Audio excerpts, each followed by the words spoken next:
Aujourd'hui, je vais parler d'un thème tiré de la Bible, transformer l'eau en vin, premier miracle de Jésus-Christ. Alors, j'ai étudié ce miracle contenu dans Jean chapitre 2, versets 1 à 11. Je ne suis pas pasteur, je ne suis pas évangéliste, je ne veux pas en devenir un d'eux, je suis juste un jeune Africain. J'ai étudié ce miracle et j'ai tiré des éléments très importants.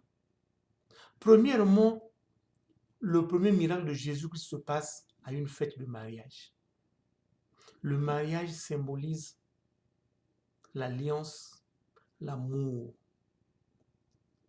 Nous n'allons pas réussir si on n'aime pas ce que l'on fait ou ce que l'on veut faire. Élèves, étudiants, nous devons aimer les études pour parvenir à la réussite. Travailleurs, nous devons aimer notre boulot. On doit prendre notre boulot avec amour. On doit aller au boulot avec amour. Ce n'est pas ce qui se passe aujourd'hui en Afrique. Il nous manque l'amour de tout, même l'amour de notre propre vie. Deuxième point, pendant la fête, à Cana, il n'y a plus de vin. Nous sommes arrivés à l'époque où rien ne marche en Afrique. Il y a une rupture. Il y a des crises partout. Il n'y a pas de futur pour la jeunesse africaine. Il n'y a plus de vin. Et c'est pendant qu'il n'y a plus de vin que la mère de Jésus va voir Jésus pour dire, il n'y a plus de vin. C'est quand il n'y a plus d'issue en Afrique que les gens viendront nous voir pour nous dire, il n'y a plus d'issue, il n'y a plus d'avenir. Il faut se lancer dans la franc-maçonnerie, il faut se lancer dans les sciences occultes, il faut se lancer chez les magiciens et les marabouts. Ça se passe autour de nous. Et moi, je veux que nous considérons aujourd'hui la réponse de Jésus-Christ à sa mère. Mon temps n'est pas encore arrivé. Jeune Africain, notre temps n'est pas encore arrivé. Et ce temps arrivera. Mais pendant que le temps n'est pas encore arrivé, regardons autour de nous, autour de la fête, là où était Jésus. Il y avait des jarres à côté, vides, mais purifiés, ou destinés à la purification. De l'autre côté, il y avait une fête avec des jarres salis. Alors, mon ami, dès ce matin, tu dois prendre une décision. Nous devons prendre une décision aujourd'hui. De quel côté sommes-nous? Ou de quel côté nous voulons aller? Du côté des jarres purifiés ou des jarres salis? J'ai déjà parlé de l'honnêteté, une maladie qui tue les Africains aujourd'hui. On est malhonnête. On est sali de partout. Physiquement et spirituellement, on est sale. On se lance à tout ce qui est sale. Alors, il est temps de se purifier et être du côté des jarres purifiés. Les jarres représentent l'environnement, notre société, notre famille. Alors, quand le temps est arrivé, Jésus ordonna qu'on remplisse les jarres purifiés. Il n'a pas demandé qu'on remplisse les jarres salis. Mon ami, ta réussite arrivera quand ton environnement est propre, quand ton cœur est propre, prêt à recevoir tout ce qui est purifié.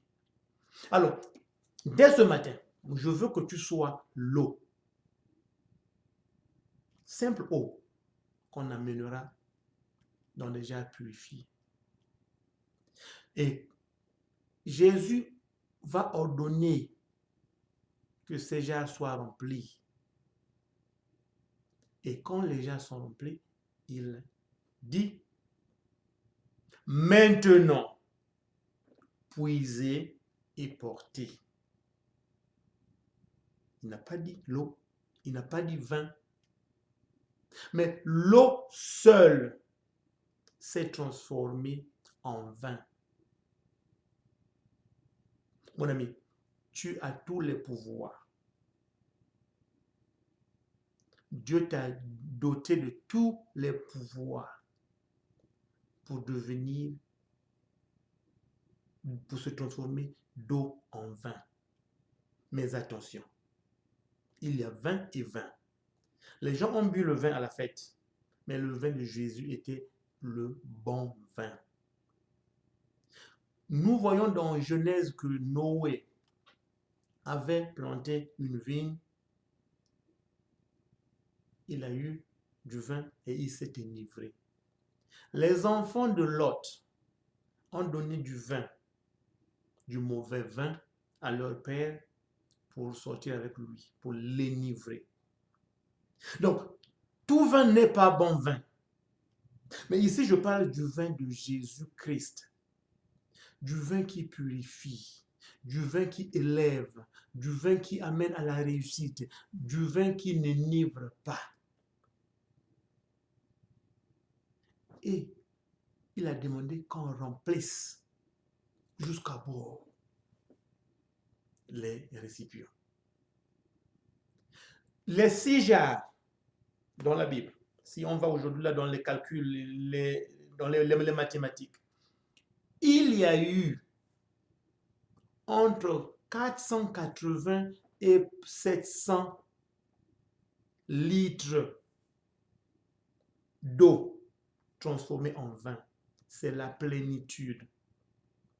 Mon ami, seul Dieu peut te donner la plénitude. Ton magicien, ton marabout, ton pasteur te donnera des choses à demi-mesure, avec des conditions. Jésus a juste pris l'eau, a mis dans les jarres purifiées et l'eau s'est transformée seule. Tu peux te transformer seul. Arrête de penser que ton pasteur est la personne qui fera les miracles pour toi. Jésus n'a pas mis le sel dans l'eau. Il n'a pas mis les bougies. Il n'a pas pris les encens. Il a juste mettez l'eau.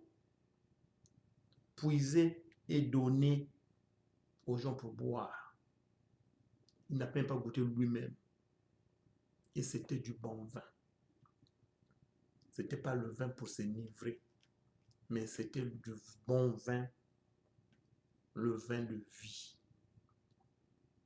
Aujourd'hui, mon ami,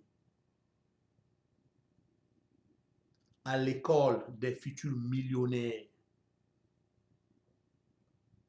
devient l'eau qui se transforme en vin. C'est un processus. Ne pense pas que non, c'est des miracles comme ça, bon, un matin, comme ça, je vais le transformer. Non. Il y a eu transformation. Un processus que tu n'as pas besoin d'aller voir un franc-maçon, tu n'as pas besoin d'aller voir un marabout, tu n'as pas besoin d'aller dans les sciences occultes, dans les écoles bizarres. C'est en toi, ce pouvoir de transformation est en toi. Et je l'ai dit, sois purifié, sois dans un environnement purifié et solide en pierre. pour arriver à la réussite. J'ai parlé des jeunes millionnaires et les gens vont penser que c'est de la magie que je suis en train de faire pour créer des millionnaires. Non, je veux des gens qui iront à l'école et qui vont se transformer étant haut en vain. Je veux des jeunes Africains dans la rupture, dans la crise, qui vont voir d'autres choses, qui vont chercher d'issue. Même un poussin dans l'œuf cherche à sortir. Il n'y a pas de magie. Mais il faut que le temps arrive. Il n'y a pas quelqu'un qui va te donner ce temps-là. Dieu et toi. Dieu et nous. Pas d'intermédiaire autour. Les gens vont dire, mais Jésus est où? Jésus et Dieu sont un. Donc quand je parle de Dieu, je parle de Jésus, je parle de quoi que vous pensez là. Et vous, devenez ce que vous voulez aujourd'hui. Dans un environnement purifié, dans un cœur purifié, dans un corps purifié. C'est l'école des jeunes millionnaires. Des jeunes qui veulent réussir. Des jeunes qui veulent arriver à l'excellence. Des jeunes qui veulent être des leaders. Alors, ce ne sont pas des slogans. Ce ne sont pas des choses mystiques. Mais une réalité que vous devez suivre et que vous devez appliquer comme des formules mathématiques. Transforme-toi. Oh! Transforme-toi en vin.